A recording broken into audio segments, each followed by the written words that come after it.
နောက်ဆုံးအဲပိုင်းမတွေအစဒီမှာရှိ Cyrus TV အခုကျွန်တော်တို့က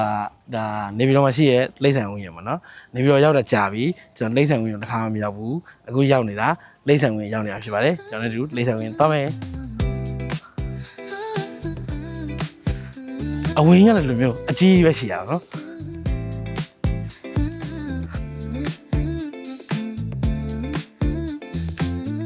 ဒါကတော့လိမ့်ဆန်ရုံနဲ့ဝင်ခြင်းပဲဖြစ်ပါတယ်ရန်ကုန်လိမ့်ဆန်ရုံရောမန္တလေးလိမ့်ဆန်ရုံပုံတွေပြတာပါတယ်ပြီးတော့လိမ့်ဆန်ရုပ်ထုလေးတွေလည်းရှိပါတယ်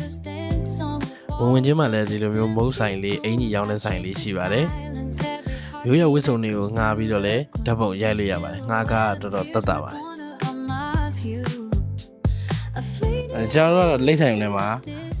လမ်းတော့မရှာဘူးเนาะဒီလိုမျိုးကားလေးငှားပြီးတော့သွားမှာပဲဖြစ်ပါတယ်ကားငှားကတော့တနာရီ18000တောင်မရှိရဆိုတော့မဆိုးဘူးလို့ပြောလို့ရပါတယ်ပထမဦးဆုံးကတော့ကျွန်တော်တို့စင်လေးတွေရှိရတဲ့နေရာကိုစပြီးတော့ရောက်ပါတယ်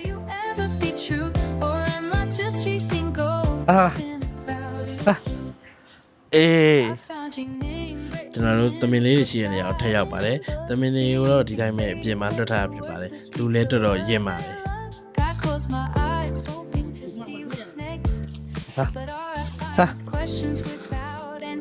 ဟုတ်ပြီ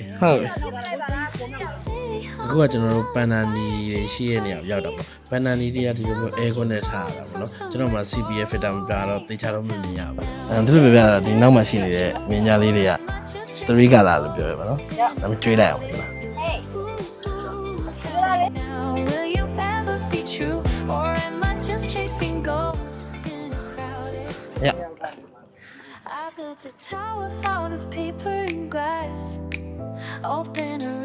ဒီကောင်ကြီးတွေကတော့ချင်းမြင့်နေရလာတဲ့ကောင်ကြီးတွေပေါ့သူတို့နွားနောက်လို့ခေါ်ပါတယ်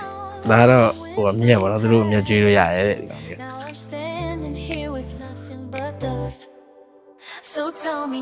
ခုနမြင်ခဲ့တဲ့နွားနောက်တို့မြင်းကြားတို့ဆေးကုပေးတဲ့ဆေးကန်ဖြစ်ပါတယ်နေပြီးတော့ဇူးရဲ့ထူးခြားချက်ကဒီလိုမျိုးတောလန်းလေးရသွားရတာဖြစ်ပါတယ်ကားဆရာကကျွန်တော်တို့ချင်းသေးအဖြူလေးစီကိုထပ်ပြီးပို့ပြီးဖြစ်ပါတယ်အမလေးဟဲ့လမ်းလိုက်တာခေါင်းလေအေးရတာခါအခုကဝုန်းဝင်လေးရှိရောက်တော့ဖြစ်ပါတယ်ဝုန်းဝင်လေးတွေကချစ်စရာကောင်းပါတယ်အစာတောင်းတဲ့ပုံလေးကတော်တော်ချစ်ဖို့ကောင်းပါတယ်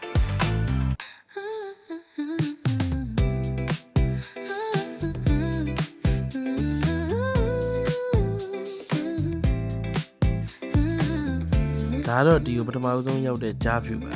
အသက်ကတော့တော်တော်လေးကြီးနေပါပြီ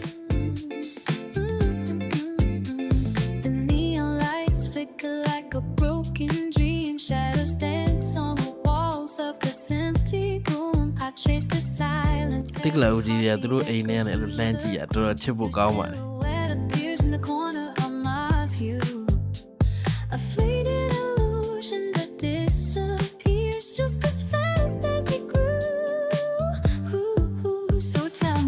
ရေမင်းတွေကိုတော့ကြည့်လို့ရတဲ့လားလေးပေါ့နော်ဒီလားကရေမင်းတွေမှာရှိဟိုမှာရှိရဲဟိုးထိတ်မှာတောင်းရှိပြီးတော့ကျွန်တော်တို့ငါးပြတိုက်ကိုထပ်ပြီးတော့ရောက်ပါတယ်ကျန်တဲ့နေရာတွေကဘာဝင်ကြီးမှမပေးရပါဘူးငါးပြတိုက်မှာတော့ဝင်ကြီး900ထပ်ပေးရပါတယ်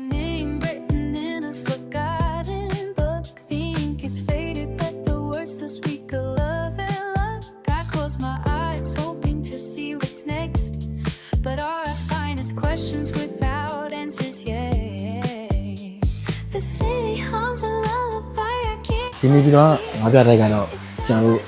ပုံမှန်အခြားရန်ကုန်မှာတွေ့နေရငါးပြတိုက်ဆိုတော့တော်တော်လေးမိုက်တယ်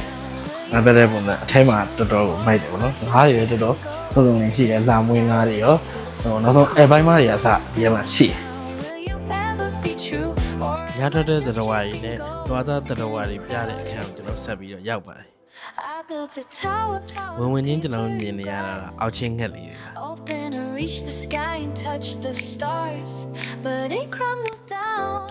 အခုတွေ့နေရတဲ့ကောင်တွေကဖြူတွေပါဒီဖြူကြီးတွေကတော်တော်ကြီးပါတယ်ကျွန်တော်ဒီမှာအစာကျွေးပတ်ကြည့်ပြီးတဲ့အချိန်မှာရန်ကုန်ဇူးနဲ့ဒီနေပြည်တော်ဇူးကဘာကွာလဲဆိုတော့ကျွန်တော်ရဲ့စိတ်ထဲမှာဆိုရင်တော့ဒီမှာတော့ပို့ပြီးတော့